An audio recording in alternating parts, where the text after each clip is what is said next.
Hey everyone, welcome. Miss Janine here. I want to walk you through the discussion post grading rubric. You will see this and have it available in the course room, but I wanted to make sure you understand everything. So let's get going. You're going to do your initial discussion post. You'll see that each week. Now, how I'm grading to get exceeds expectations. That's going to be between 35 and 40 points that I give you. Student submits initial post on time. The post addresses the discussion question in great detail and meets all content requirements.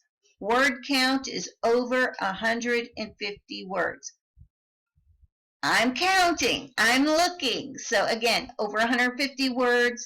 Great detail. This means typically students who get the exceeds expectations, they go way above and beyond. They do not focus only on the bare minimum. Now, if your word count is between 100 and 150 words, and you answer the question adequately, you're going to get between 28 and 35 points.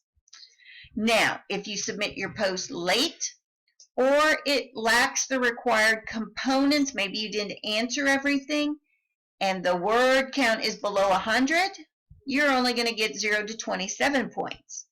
And if you didn't submit anything, you get a big fat goose egg. Now, also in here, APA requirement. Student used citations and provided at least 2 references. Textbook, maybe a journal article, but they support your initial post, and they're in accordance with the college APA guidelines. Purdue OWL, I'll post the link, is a great one. So you're going to get 9 to 10 points. Typically, you give me 2 references and you work on in-text citations and showing your references, you're going to get the full 10 points. Now, if you only use 1 reference, you're only going to get 7 or 8 points. If you use citations and provided 1 reference, but it's not in accordance with the APA, you'll get 1 to 6. Typically, people get 10 points or they get 8 points. Rarely do I see people earning points over here. And again, 0 points, though, is if you don't use any references or cite your sources. So you've got your initial post. APA requirement is coming into the grade. And now here's the dialogue I want you to really understand. Student replies to me, because I'm going to post a question back to you, and 3 or more peers. Replies are posted on 4 different days throughout the week. Replies are related to the discussion, asks additional questions, and fosters additional dialogue opportunities. What I'm looking for here, again, so you're going to need to be in here 4 days, and don't think, oh my God, trust me, I've heard it all. I don't have time to be in there. I hear all these snippety things. Grab your phone. We all probably have one. Set the alarm for the same time every day. Maybe it's your lunch hour. Maybe it's first thing in the morning before you head out the door. Maybe you get up instead of getting up at 6, you get up at 5:30, 30 minutes early. What I recommend, you do have to take time to unplug during the week. You really do. You try to have one day you're not doing something, but maybe on Sunday night when the new question opens for the week on Sunday at midnight, you'll have a new question open. So what I recommend is you look at your material you're probably reading on Sunday, jot down 4 or 5 questions, maybe 3 questions, 3 to 5 questions, open-ended questions. Look in your book. Look at the topics. Look at some of the questions in the back of the book. Textbook has things throughout. Make a list of your questions for the week, and then every day, okay, on Monday, has somebody posted? Boom, which of your questions can you put in there to reply? It's going to take you maybe 3-5 minutes at the most. You do this every day, but you will get to where you enjoy engaging with each other and asking each other. But again, dialogue. Me and 3 peers over 4 days is going to get you the full 40 points. That's a lot of points, 40. This is where people really mess up their grade by not doing this. So again, setting a timer in your phone, I encourage you to do it Monday, Tuesday, Wednesday, Thursday, because Friday, Saturday, you're already running out of time. Even if you post on Sunday, and then I can jump in on Monday, but we know Murphy's Law, things happen, and you don't get in there every day. Now, if you only reply to 3 peers, or you reply on 3 days, if you reply to me and 3 peers over 3 days, your points will be right here. But if you wait until Friday or Saturday, and you reply, even if you reply to me and 3, 5, 8, everybody in the class, but you do it over 1 or 2 days, you're still only going to get 27 points. This is the part, it's how many days, as well as the peers. But if you reply again, say there's 12 of us in the class, and you reply to all 12, but you do it on Saturday night, I'm still only going to give you here. So I hope that's because, again, it's to get in here and have an engagement, a dialogue. And if you don't talk to anybody, engage with me or anybody, it's 0 points. Now the mechanics. Let me move me up out of the way.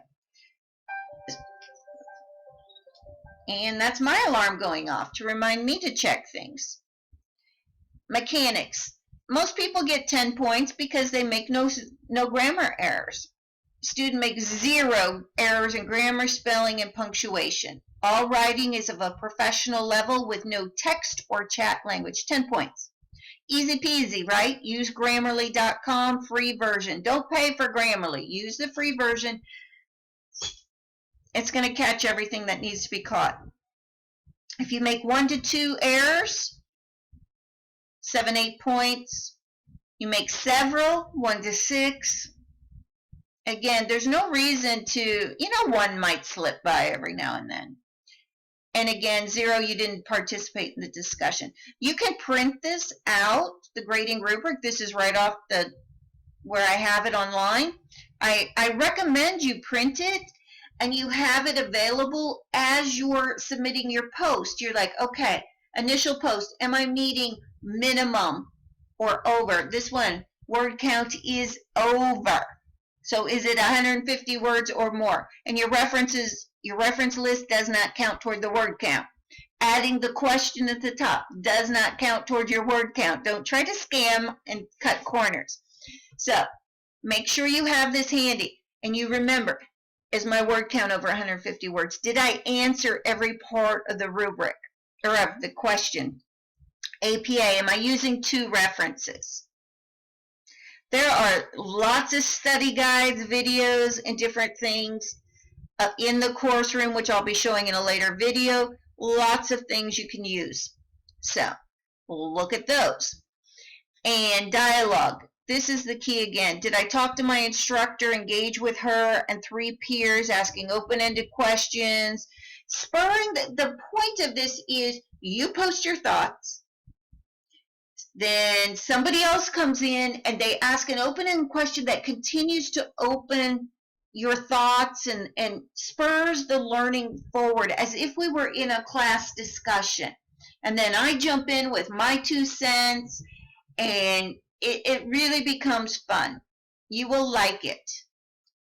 But you, again, have to make time to do this. So, again, the shortcut way is to meet these requirements, set alarm in your phone, have your questions pre-planned, and then when you have time to really get in there, you can enjoy the conversations. Everybody's on a different schedule. Some of you probably have families and you're working full-time. I get it. I did 2 of my bachelor's classes online and loved them. And then I did my master's and my PhD program online. Yes, there'll be times you're just quick, boom, boom. And then there's time you're able to really develop a bond or a rapport with your classmates. And that's the beauty of this. So Don't look at this as a negative. It's the same as if you were in a classroom, but we're doing it online. So, grading rubric, it's here for you. Don't say you didn't know. Come back to the video again, hit the little print here if you want to print this. I encourage you to print it. I encourage you to have it available at all times. Even if you use, I use an old-fashioned, you probably think, gosh, dinosaur. I use a paper day planner. If you use a paper day planner or a calendar, put in there. Even the calendar on your phone. If you're using like a Google Calendar, put in there, I need to reply, I need to reply. So you get the alerts. Let your phone alert you to remind you to jump on here and meet your requirements. So that is it on the grading rubric. And if you have any questions, be sure and just ask, because I'm here to take the mystery out of this. I want you to have fun with it, but this is the requirements. And it's pretty much, this grading rubric is used across all schools. I teach for several schools, and this is the same one that they had in place, and it works. APA, you're going to need to learn APA. So, bye everyone.